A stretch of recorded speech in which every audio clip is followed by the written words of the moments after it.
اللي شرحته لكم هسألكم فيه تاني. احنا شرحنا الحصة اللي فاتت وعملنا ريفريش ورجعنا مع بعض دلوقتي. عندنا عالم اسمه العالم جمال حمدان. قال لنا ايه جمال حمدان ده؟ نهر النيل ماله؟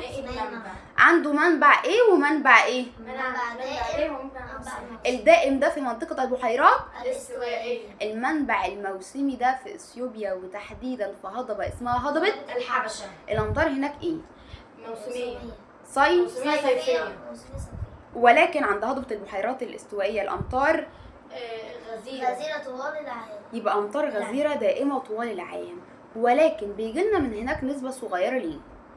بسبب ايه؟ مستنقعات وزيادة التبخر. برافو عليكم. طيب نقدر نقول ان الفيضان اللي بيحصل عندنا ده، احنا من المنوفية نهر النيل جنبنا اهو. طيب اللي حصل عندك ده اسمه الاراضي الزراعية غرقت ولا ده اسمه الفيضان الطبيعي لنهر النيل؟ الفيضان طبيعي نهر النيل.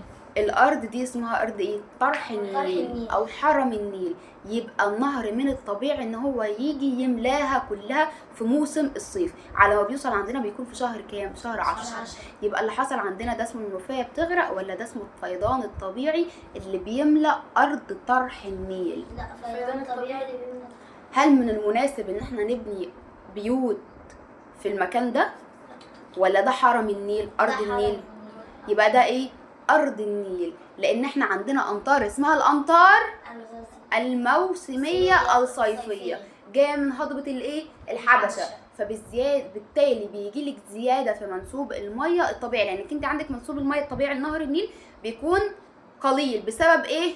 ان هو جاي من البحيرات الاستوائيه اللي هي الايه؟ المصدر الدائم او المنبع الدائم. لكن عندك منبع تاني اللي هو المنبع الموسمي